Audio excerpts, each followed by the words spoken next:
आइए 2 मिनट में समझा देता हूं राउट फ्लो क्या। देखिए राउट फ्लो समझाने के लिए हम लोग 2 कंटेनर लेंगे। ये है कंटेनर नंबर 1, इसमें लिक्विड है 1। यहां ये दूसरा कंटेनर है, इसमें लिक्विड है 2। नाम दे रखा है 1 एंड 2, लिक्विड के नाम ले रखे हैं मैंने। अब आप सोचिए ये भी एक वोलेटाइल लिक्विड है, ये भी एक वोलेटाइल लिक्विड है। वोलेटाइल लिक्विड वो लिक्विड है जो वेपर्स क्रिएट कर देता है। क्लोज कंटेनर लिया, इस लिक्विड में वेपर्स क्रिएट करे और वो वेपर्स चारों दिशाओं में, नॉट चारों दिशाओं में, ऑल डायरेक्शन में क्या लगाएगा, अपना प्रेशर लगाएगा। मैं मान लेता हूं ये लिक्विड जिसके जो वेपर्स निकले थे यहां, वो प्रेशर लगा रहा है हर तरफ P1 नॉट, और यहां 2 वाला लिक्विड प्रेशर लगा रहा है P2 नॉट। अब आप सोचेंगे ये जो प्रेशर है ये सिर्फ फर्स्ट वाले लिक्विड की वजह से है, यानी कि प्योर सॉल्वेंट की वजह से। कोई दूसरा मिक्सचर तो है नहीं, कोई दूसरा कंपोनेंट तो है ही नहीं। तो यहां ये वाला जो लिक्विड है, यहां ये जो प्रेशर बना रहा है ये P1 नॉट है, और यहां ये क्या बना रहा है, P2 नॉट। नोट का मतलब ये समझिएगा कि प्योर एक की वजह से ही हो रहा है।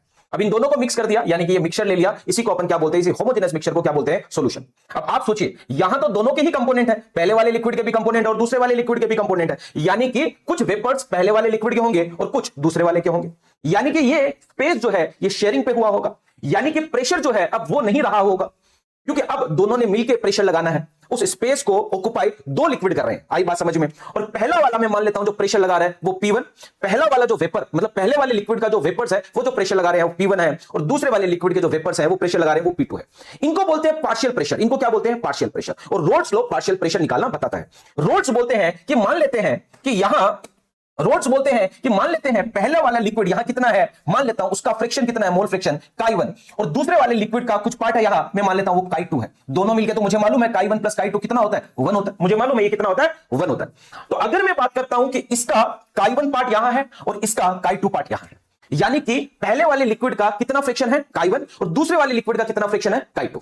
अब रोल्स बोलते हैं जितना ज्यादा ये फ्रिक्शन होगा किसी भी लिक्विड का, उतना ही ज्यादा वेपर प्रेशर लगाएगा, उतना ही। यानी कि मैं बोल सकता हूं P1 डायरेक्टली प्रोपोर्शनल है chi1 पे, और दूसरा वाला प्रेशर डायरेक्टली प्रोपोर्शनल है chi2 पे।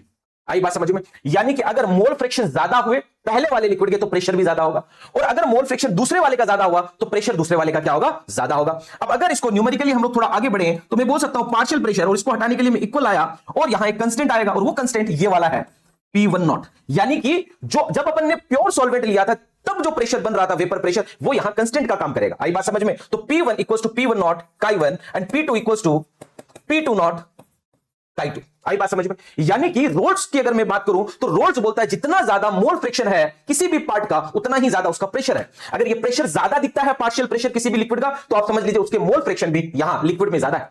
अब डेल्टन की बात सुने तो ये बोलते हैं, डेल्टन बोलते हैं दोनों जितना प्रेशर है उनको दोनों को अगर प्लस कर दोगे तो वो टोटल प्रेशर आ जाएगा। यानी डेल्टन बोलते हैं टोटल प्रेशर निकालना बड़ा आसान है, दोनों पार्शियल प्रेशर को क्या कर दीजिए, ऐड कर दीजिए। तो ये बात है डेल्टन की, और रोल्स मैंने आपको समझा दिया। धन्यवाद।